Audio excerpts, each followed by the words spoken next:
안녕하세요. 세무실무 TAT 2급 2강 같이 만나 뵙도록 하겠습니다. 자, 2강에서 저희가 다룰 부분은 전자세금 계산서 관련된 내용들입니다. TAT 2급에서는 전자세금 계산서 발급 전송 문제가 한 문제가 나오고 있고요. 수정 전자세금 계산서 발급 전송 문제가 한 문제, 그래서 두 문제는 반드시 나오는 거라서 이번 시간에 배우는 내용은 반드시 해내셔야만 합니다. 그럼 어렵냐? 그렇지 않습니다. 흐름만 알고 계시면 처음에 한 번 해보실 때는 발급 전송이 좀 어렵다고 하시는데 두 번 해보시고 그러면 금방 익숙해집니다. 실제로 이제 실무에 가셔가지고 저희가 법인에서 근무를 하게 되면 법인은 전자세금 계산서 의무 발급이잖아요. 2010년도부터. 그렇기 때문에 발급 전송을 하셔야 되는데 더존 스마트웨이 프로그램 교육용 프로그램에는 다른 시험에 없는 전자세금자 발급 전송을 시험 문제 내고 있어요. 즉 실무에 입각한 시험이라는 거죠. 실제로 여러분이 업무를 보실 때 더존 스마트웨이로 발급 전송을 실무 가서 하시면 저희 교육용 프로그램 하신 거하고 유사하게 되기 때문에 하나도 안 어려우세요. 그래서 그 반복적인 면을 실무에 입각해서 보시고 시험에도 응대를 하시면 되겠습니다. 자, 먼저 첫 번째로 전자세금 계산서 발급 및 전송에서는요, 두 가지가 문제에 나올 수밖에 없는데요. 즉, 첫 번째 거는 11번 과세 매출 유형이에요. 여러분, 11번 과세 매출 유형은 앞서 공부하신 FAT 1급을 혹시 공부하시고 오셨다면 이 내용이 이미 FAT 1급에서 출제가 되고 있기 때문에 세금 계산서가 있고 10%가 있는데 매출이야? 그러면 저희는 11번으로 가면 돼요. 12번 유형은 0%가 있고 세금 계산서가 있는데 매출이야? 그러면 12번으로 가면 돼요. 둘의 차이점은 뭐냐면요. 10%냐 0%냐의 차이점이에요. 부가세 신고서도 매출이 과세냐 영세냐에 따라서 신고서 각 란이 달라지죠. 따라서 유형을 두 개를 나눠서 넣어야 되는데 전자세금 계산서 발급 전송 문제가 어떤 회차에는 11번, 어떤 회차에는 12번 이렇게 번갈아 가면서 출제가 되고 있으니까 두 가지 유형만 이해하시면 되고요. 수정 전자세금 계산서 같은 경우는 이미 발급한 전자세금 계산서가 수정 사유가 발생한 6가지 유형이 시험에 출제가 되고 있는데요. 이 6가지 유형이 매 회차 돌아가면서 출제가 되고 있고 1년에 6번 저희가 시험 보잖아요. 그래서 6번을 쭉 돌리면서 시험에 내고 있어서 그 6개 전부 다 하셔야 돼요. 6가지 유형을 파악하시고 기존에 11번이나 12번이나 이런 세금 계산서를 발행을 했는데 사유가 발생해서 수정 세금 계산서를 발행을 하게 되면 2장의 수정 세금 계산서가 발행이 되기도 하고요. 1장의 수정 세금 계산서가 발행이 되기도 하고요. 당초에 거래한 날짜로 수정 세금 계산서를 발행하기도 하고요. 사유가 발생한 날로 수정 세금 계산서를 발행을 하기도 해요. 그래서 이제 이걸 정리하는 힘이 여러분이 정답을 맞출 수 있는 힘이라고 보시면 되겠어요. 자, 먼저 전자세금 계산서 발급 전송 프로세스를 먼저 살펴보시도록 할게요. 여러분은 국세청 시스템을 이용을 해서 전자세금 계산서를 발급을 할 수도 있고요. 시스템 사업자를 통해서 발급을 하실 수도 있어요.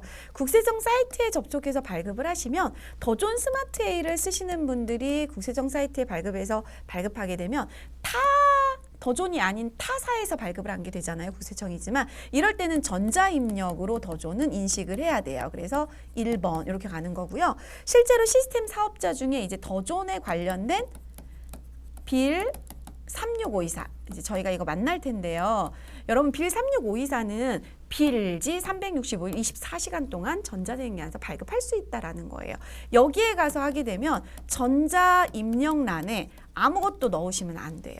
여기는 1번을 넣으셔야 되고 여기는 아무것도 넣으시면 안 되고, 그러니까 저희는 빌 36524로 전자세금 계산서를 발급 전송할 거기 때문에 빌 36524로 발행을 할 때는 세금란을 빈란으로 두시고 발행하는 프로세스를 진행을 하시고 전송하는 프로세스를 진행하시고 나서 다시 메인 매출 전표에 전자세금란에 오면 전자세금란이 전자발행으로 바뀌어 있어요. 거기까지 하면 오케이 이렇게 진행이 되는 거예요.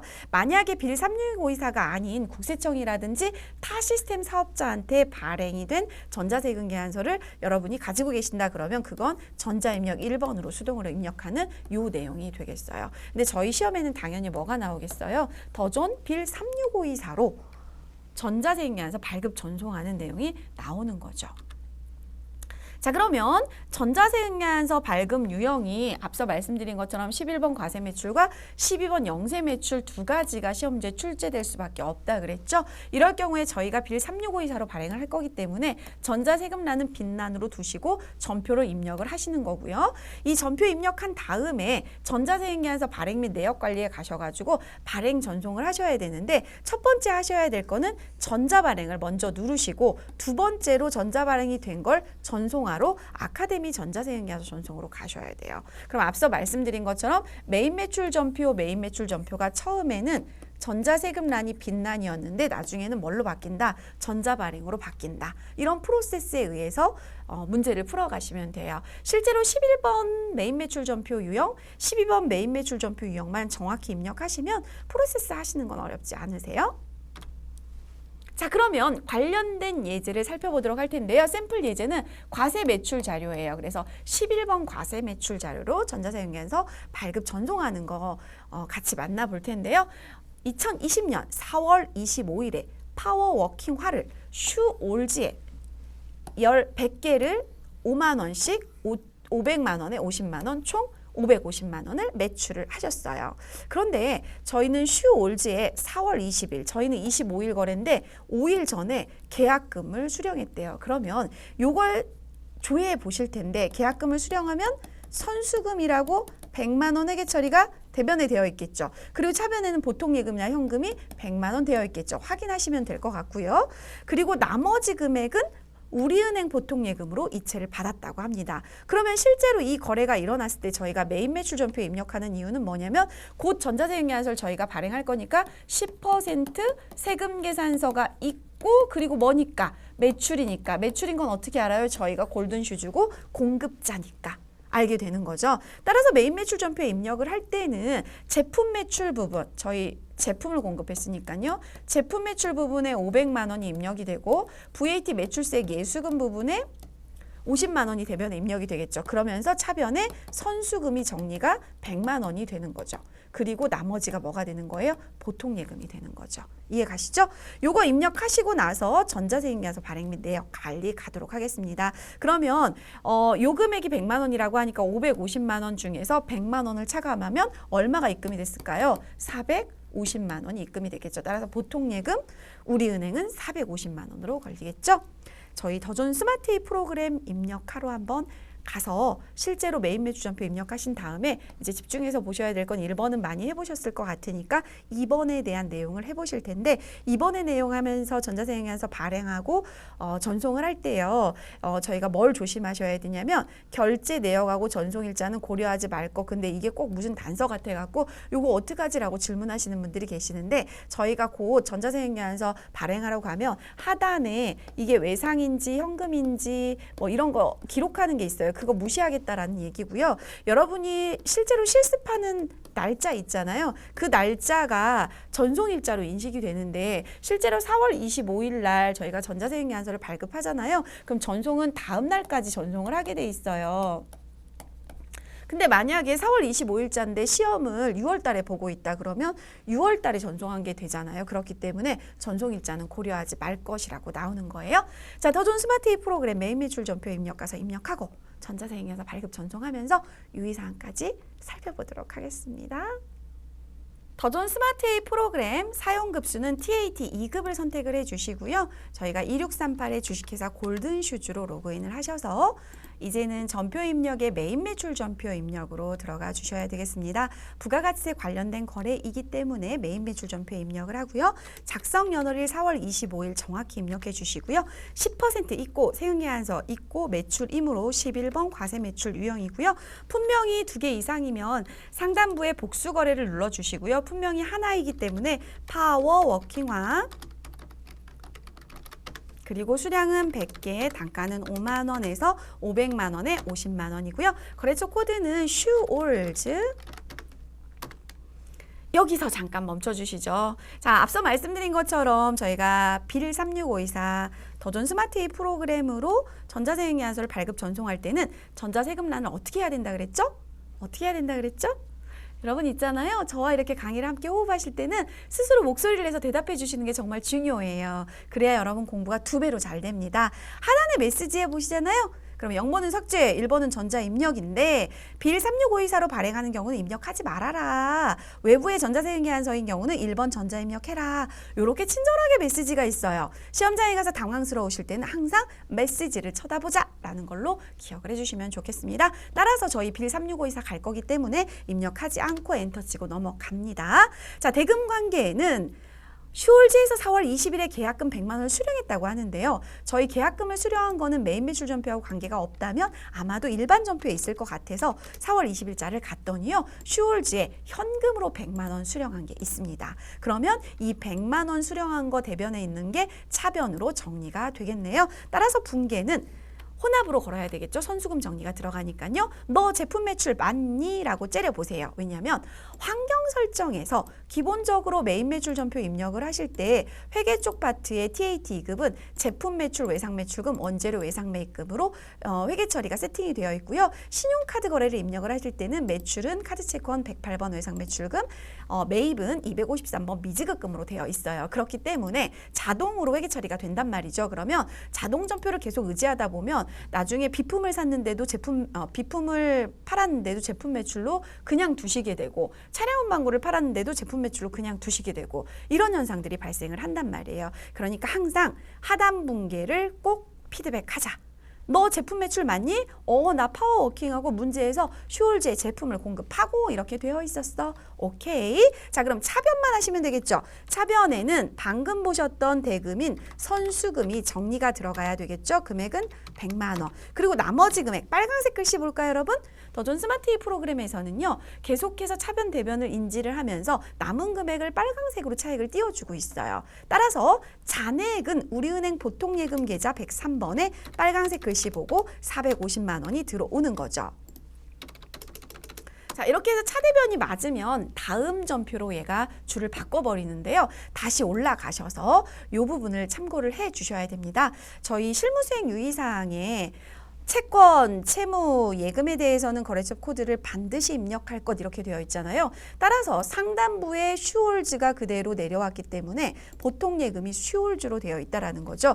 얘를 우리은행으로 수정 안 해주시면 문제에서 원하는 답을 산출하시지 못하게 된 거죠. 그래서 이 부분을 바꿔주셔야 돼요.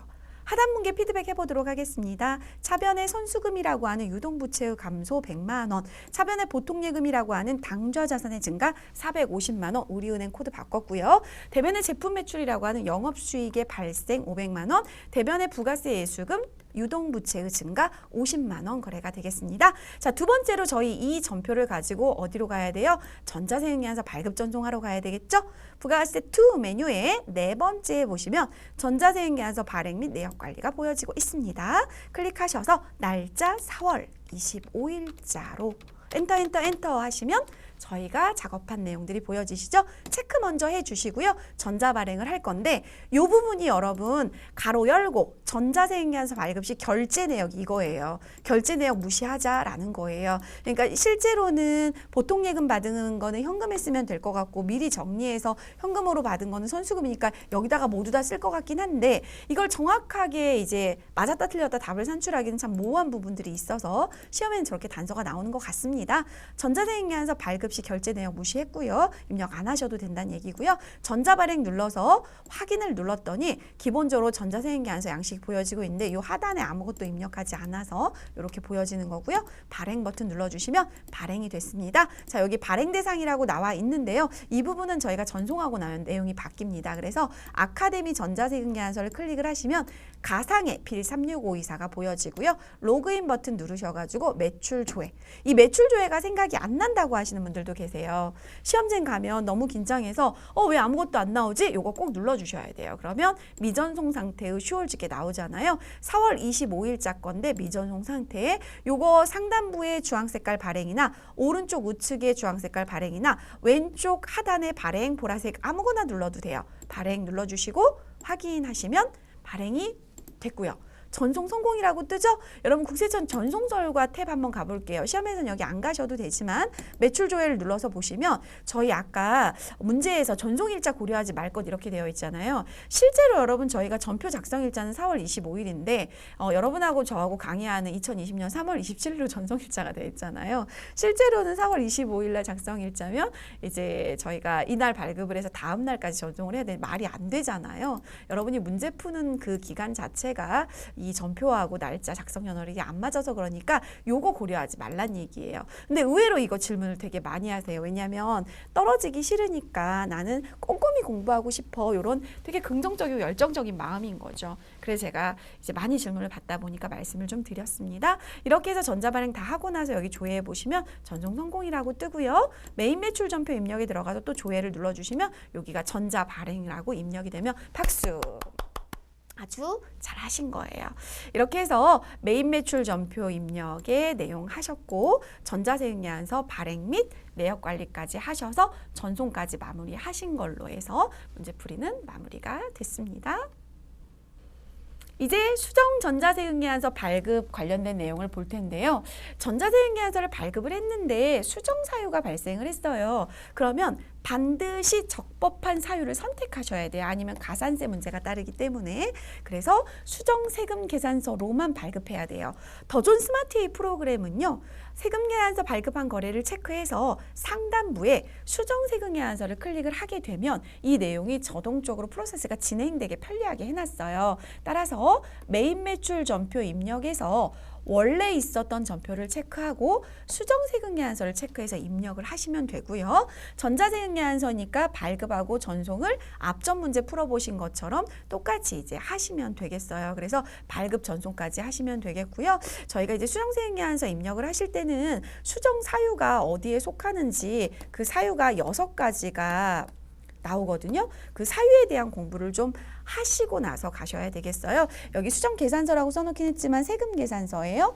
메인 매출 전표 입력에서 수정세금계산서는 어떻게 하시면 되냐면 기존의 세금계산서를 V 체크해서 상단부에 수정세금계산서를 클릭하시면 이게 자동으로 작성이 되는 프로세스 창이 열려요.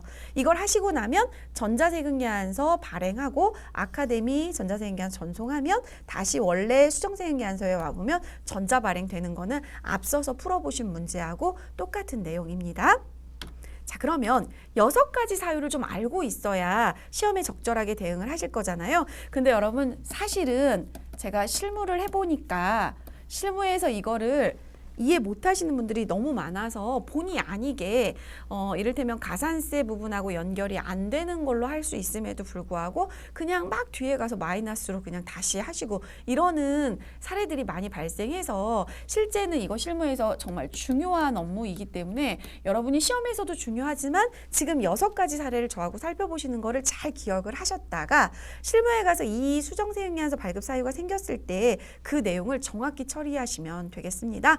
먼저 발급 사유에 보시면 첫 번째 환입인데요. 회계학적으로 환입은 공급을 하고 나서 문제가 있어서 다시 재화가 저희 회사로 거꾸로 돌아온 상황이 되는 거죠.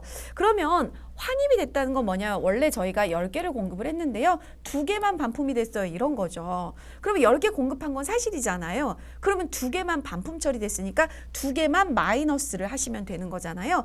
환급 금액분에 대한이에요. 대하여 환급 금액분에 대하여 음해세금계산서로 여기는 여라고 바꿔주시면 되겠죠. 환급 금액분에 대하여 음해세금계산서로 한 장을 발급을 하시는데요. 환입된 날로 작성일자 이게 중요해요. 여러분 원래는 만약에 뭐 6월 1일 날 공급을 했어요. 근데 환입이 6월 2일 날 됐어요. 그러면 환입 요거는 공급이 문제가 없잖아요. 잘했어요. 근데 그쪽에서 검수 과정을 거치면서 요게 반품이 됐다면 요 날짜로 잘 끊으라는 거예요. 그래서 처음에 작성한 날짜는 비고란에다가 6월 1일이 들어오고요. 환입된 날짜 6월 2일이 들어가는 거고요. 환입된 날에 다음 달 10일까지 발급 기한인 거는 세금계산서 규정 그대로 옮겨가는 거고요. 자, 계약의 해제는 저희가 계약을 했어요. 근데 뭐 요즘에 여러분 여러 가지 사태로 뭐 이 계약이 취소되는 상황이 발생을 했다. 뭐 공급이 원활하지 않다라든지 환경적인 어떤 요인 때문에 안 된다라든지 그랬을 때 계약의 해제가 되면 계약한 날은 6월 1일이에요.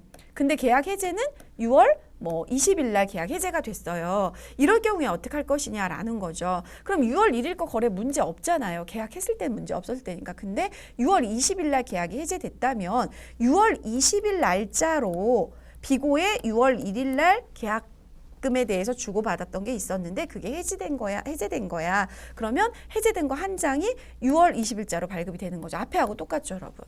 자, 그 다음에 공급가액이 변동이 생겼어요. 여러분, 이를테면 저희가 판매를 했어요. 6월 1일에. 그럼 6월 1일에 100개를 팔았다. 근데 6월 1일에 100개를 달성을 함으로써 나중에 뭐 금액 할인이 된다든지 이런 사례가 발생을 해서 계약서에 의해서 당사자의 합의에 의해서 가격 변동이 생겼다. 공급가액이 변동이 생겼다. 그럼 6월 1일 날 판 건 사실이잖아요. 근데 이게 6월 20일 날 결정이 났다. 그래서 마이너스 금액으로 외상 매출금하고 상계 처리를 하기로 했다. 뭐 이런 식의 어떤 계약이 있었다. 그러면 얘도 제대로 된 거래고 얘도 제대로 된 거래니까 얘도 변동 사유가 발생한 6월 20일 날로 가자라는 거죠. 한 장 발급이 되는 거예요. 처음 세금계약서 작성 일자는 비고에다 이렇게 놓으면 되는 거죠. 어때요? 지금 보시면 환입, 계약의 해제, 공급가액 변동은 정확하게 다 사유가 발생한 날로 작성 연월일이 들어가죠. 즉 작성일자 소급이 안 된다. 근데 여러분 이걸 다 외우시지 마시고요. 그냥 상식적으로 그것도 문제가 없었고 이런 사유가 발생한 것뿐이야. 이렇게 해서 사유가 발생한 날 그리고 이제 사유가 발생한 날 세금계약서를 환입 계약 해제, 변동사유 이렇게 하고 있기 때문에 다 다음 달 10일까지 발급 기한이 되는 거죠.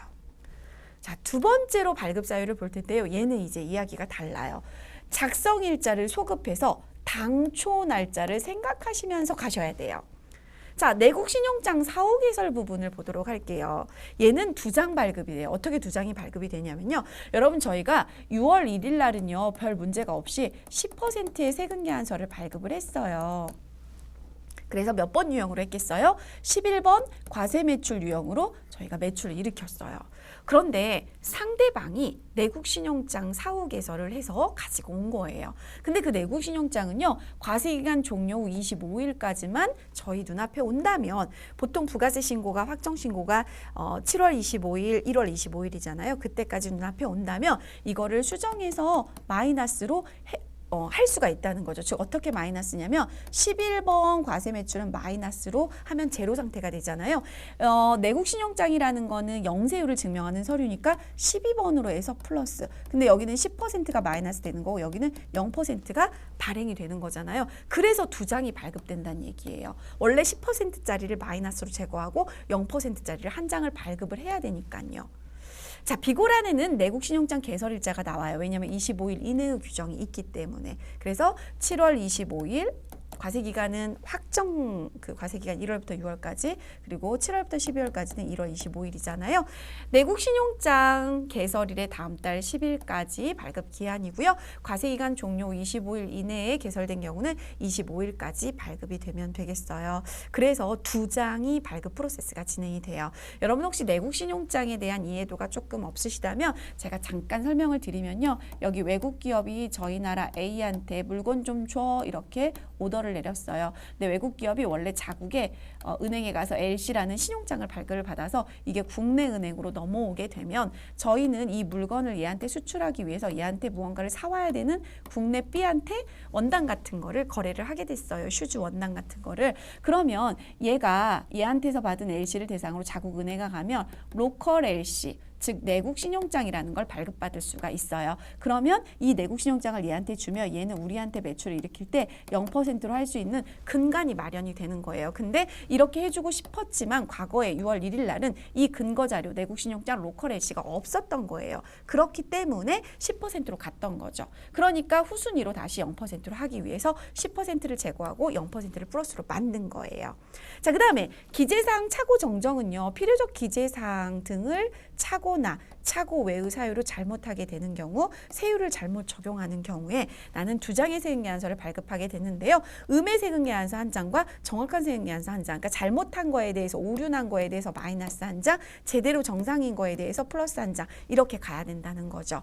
세금계약서 작성일은 처음 날짜로 가는 거예요. 그러면 얘도 처음 날짜예요. 여러분 여기는 전부 다 처음 날짜, 즉 당초 날짜로 가자니까 여기 전부 다 6월 1일 내국신용장, 이것도 6월 1일 날 오류인 거를 잡아내고 6월 1일 날로 제로된 걸 끊자 이렇게 되는 거죠.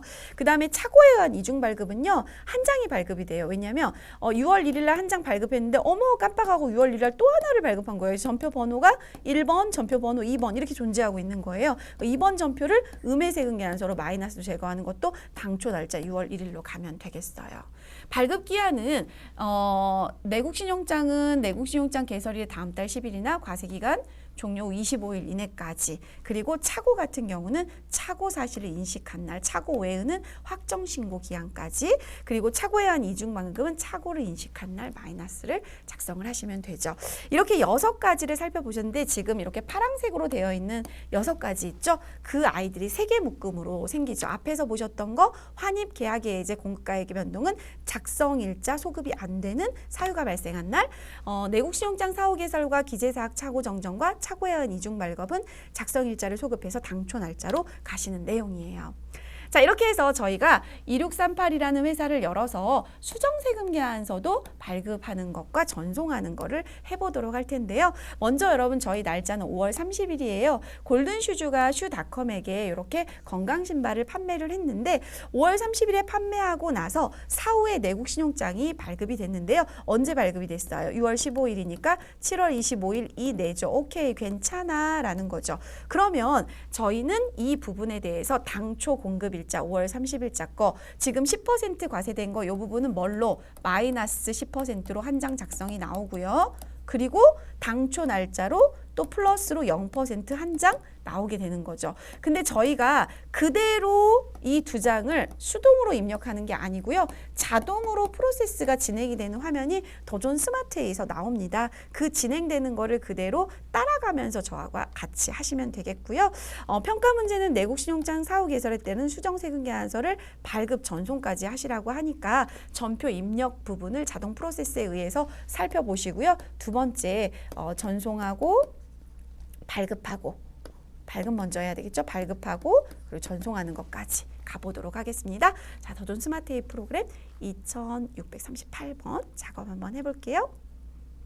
수정전자세금계산서 발급 내용 자체가 이제 5월 30일로 되어 있는데요. 저희가 메인 매출 전표에 과거에 5월 30일로 전표를 이렇게 건강신발 해가지고 전송까지 전자 발행까지 잘 했어요. 전액 거래 다 외상이었고요. 근데 이제 요 신발 300개 중에서 이제 10% 과세가 된 이 300만 원 부분이 과세로 이제 잡혔기 때문에 부가가치세를 부가세 예수금으로 해서 저희 입장에서는 뜯어온 거죠. 그리고 슈닷컴 입장에서는 뜯긴 거고요. 근데 실제로 예를 들어다 보니까 이 내용이 나중에 이제 수출과 연결되는 서류인 내국신용장이 발급이 됐다라는 거죠. 그러면 사실 이때는 내국신용장이 없었기 때문에 그렇게 전표를 작성을 했던 거고요. 내국신용장을 지금 받아보니까 6월 15일자로 개설이 돼서 7월 25일 이내니까 문제가 없더라라고 판단이 된 거죠. 그러면 이 전표는 마이너스로 3천만 원의 부가세 300을 없애야 되고요. 그리고 다시 플러스로 12번 영세 매출로 3천만 살고 부가세는 없는 매출로 나야 되는 거죠. 그러다 보니까 이제 2장의 세금계산서가 발급이 되는 거죠. 그리고 내국신용장 사후 개설은요. 당초의 날짜로 작성 연월일을 하는 소급이 된다 그랬잖아요. 그래서 상단부에 보시면 원래 전표를 체크하시고 수정세금계산서 버튼을 누르시면 여러분이 방금 공부하신 6가지 사례가 눈에 보여져요. 그 중에서 내국신용장 사후 개설이 조금 어렵다고 느껴지실까 봐 저희가 샘플 문제를 지금 이걸로 다뤄보고 있는 거고요. 내국신용장 사후 개설일을 넣어야 되는 이유는 25일 부분들을 체크하기 위해서 2020년 6월 15일이니까 문제 없다라고 판단이 되는 거고요. 여기는 여러분 빨간색 글씨 읽어보시면 신고 연월에는 전표일자를 기준으로 신고합니다. 2020년 전표일자가 언제예요? 5월 달이죠. 그럼 이렇게 넣으시면 돼요. 그렇거나 입력하지 않으셔도 되거나 입력하지 않거나 당초세금계산서 발급일에 입력합니다. 그래서 이 참고 내용 보시고 하시면 되고요. 상단부에 보시면 발행 매수가 2매 발행으로 나오잖아요. 즉 여기 앞서 보시는 플러스 부가세 300만 원을 마이너스로 만드는 전표 하나 나와야 되고요. 그리고 12번 영세 매출로 부가세 없는 3천만 원 양수 플러스 나오는 게 또 나와야 되죠. 자, 이렇게 해서 확인 눌러주시면 되겠고요. 컴퓨터가 다 도와줘요. 자, 수정분해 원래 5월 30일자로 건강신발 마이너스. 그럼 제로화가 됐겠죠. 그리고 수정분해 5월 30일자로 자동으로 자기가 내국신용장 사후계좌를 선택을 하니까 영세로 들어와 줬죠. 엔터 치면 건강신발 그대로 들어오고요. 300 하시고 10만 원 하시면 이번에는 영세 매출을 입력을 했기 때문에 부가세가 나타나지 않는 거래로. 이렇게 해서 확인하시면 이 두 점표가 자동으로 작성이 돼요. 저희가 수동으로 작성하는 건 아니죠. 근데 FAT 1급에서는 마이너스 수정세금 계산서를 수동으로 입력하는 시험 문제가 출제가 되고 있어요. 근데 TAT 2급에서는 6가지 사유를 정석대로 해서 수정세금 계산서를 발급 전송하는 게 출제가 되고 있어요. 그러면 실무에서는 어떻게 할까요, 여러분? 당연히 지금 보시는 TAT 2급 수준에서 수정세금 계산서를 발급 전송하죠. 자, 이렇게 해서 확인 눌러주시면 되겠죠? 그러면 6월 30일자로 마이너스, 그리고 5월 30일자로 마이너스 10%, 5월 30일자로 플러스 0%. 그리고 여기 보시면 여기 비고거든요. 여기가 당초분에서 2020년 5월 30일. 이것도 당초분에서 2020년 5월 30일. 이렇게 나오죠. 그러면 저희가 이제 전표 작성은 하신 거예요. 그리고 얘는 전자발행이 됐는데 얘네 둘은 안 됐으니까 이 둘에 대해서 전자발행 그리고 전송까지 하셔야 되겠죠? 전체 메뉴에서 앞전 문제에서 풀어보신 것처럼 부가가치세 2 메뉴에 전자세액계산서 발행 및 내역관리 들어가셔서 5월 30일, 5월 30일. 이제 반복되는 작업인데 이렇게 각각 문제가 한 문제 한 문제씩 나와요. 그냥 전자세액계산서 발급 전송하는 거 한 문제, 수정 전자세액계산서 발급 전송하는 거 한 문제. 두 번 이제 TAT 2급에서는 이 내용을 진행을 하게 되죠. 체크하시고 하단의 내용은 무시하시고 고려하지 말 것 이렇게 나왔죠. 전자발행을 누르시고 확인하시고 발행 누르시면 얘가 발행 대상으로 체크하신 거 요거를 아카데미 전자세액계산서 들어가셔서 로그인 하셔서 매출 조회 누르시면 2개 다 나오죠. 요건 하나씩 발행하셔야 돼요. 이렇게 발행 완료됐습니다. 발행 완료됐습니다. 이렇게 되고요. 이제 요거 닫으시고 원래 화면에서 조회 누르시면 이제 당초 5월 30일 10%처럼 얘도 전송 성공으로 나왔고요. 그리고 메인 매출 전표 입력에 조회를 눌러보시면 전자발행으로 완벽하게 나왔죠. 하단에 보시면 외상 매출금에서 상계 처리가 됐고 다시 부가세 뺀 나머지 부분이 외상 매출금으로 플러스로 회계 처리가 됐죠. 자, 이렇게 해서 내국 신용장 사후 개설에 따른 수정 전자세금 계산서 발급 전송까지 마무리를 해봤습니다. 그 외의 5가지 사례들도 다양하게 이제 출제가 되고 있는데요. 그 중에 내국 신용장 사후 개설이 제일 어렵다고 하니까 지금 이 문제 풀어내시면 나머지 것들도 6가지 원칙만 이론적으로 알고 계시면 하실 수 있을 것입니다. 이번 시간에는 전자세금계산서 발급 전송 그리고 수정전자세금계산서 발급 전송에 대해 살펴보셨어요. 이 부분은 2문제가 나오는데 정확하게 내 걸로 다 가져가야 되는 부분이라고 말씀을 드렸죠. 이 강 정리하면서 잠깐 수행 팁 보시면요. 전자세금계산서 발급 전송하실 때는 11번 과세매출이라든지 12번 영세 매출도 이제 문제에 나올 수 있다 그랬죠. 요 2가지 매출 유형이 나오면 전자세금란을 빈란으로 두고 전자세금계산서 발행 및 전송을 가셔서 전자발행 첫 번째 먼저 가시고 아카데미 전자세금계산서 2번째 가셔서 전송까지 진행을 하시고 나서 메인 매출 전표를 다시 조회하시면 전제 발행이 확인되면 오케이라고 말씀을 드렸고요. 매출 유형 이렇게 2가지가 전자세금계산서 발행 전송으로 출제가 될 수 있으니까 유형 구분해서 보시면 되겠고요. 수정세금계산서는 앞서 정리된 요 3가지 것들을 묶어가지고 가시는데 환입, 계약의 해제, 공급가액 변동은 작성일자 소급 안 되니까 그 각각의 사유가 발생한 날로 작성 연월을 하시고요. 내국 신용장 사후 개설, 기재사항 차고 정정, 차고엔 이중 발급은 작성일자가 소급이 되니까 처음 세액계산서 작성일자로 가시고요. 한 장 발급되는 게 있고 2장 발급되는 게 있었죠. 요거 구분하시는 거 정확히 하시면 되는데 실제로는 프로그램에서 일부분을 도와주고 있어서 판단력만 있으시면 문제는 다 맞추실 수 있습니다. 이 강 들으시느라고 고생 많으셨는데 나와 대화하기 짧게 한번 가보도록 할게요. 여러분 산 좋아하세요? 저는 젊었을 때는 산을 좋아했는데 최근에는 뭐 거의 산을 가본 적이 없는 것 같아요. 운동 좀 해야 되는데 여러분 산에 오를 때 이렇게 쳐다보면 산이 너무 크고 높아 보이죠. 그래서 너무 높아 하고 안 올라가고 싶어지는 생각이 있죠. 여러분 산을 넘기도 전에 너무 높아 하고 주저앉아 버리고 달리기를 하기도 전에 너무 멀어 마라톤 언제 저기까지 가 그럴 때 포기해 버린다면 이 세상에 어떤 성공도 여러분한테는 주어지지 않을 것입니다. 스스로의 한계가 어디까지인지를 한 걸음 한 걸음 내디디면서 용기를 한번 내보시는 게 어떨까요? 그러면 나에게 새 길과 새로운 인생이 불러와진다고 하는데요. 여러분 TAT 2급 내가 FAT 1급까지만 따면 됐지 뭐. TAT 2급까지 뭐하러 가. 너무 높아 너무 힘들어. 나는 적당히 기본적인 회계만 할 거야. 그렇게 맘먹지 마시고요. 그렇게 주저앉지 마시고 포기하지 마시고 여러분이 목표하시는 TAT 2급, TAT 1급, 법인조정까지 지금부터 힘을 내셔서 쭉쭉쭉 공부하셔서 능력 있는 실무자가 되셨으면 좋겠습니다. 다음 시간에 또 3강으로 만나 뵙도록 하겠습니다.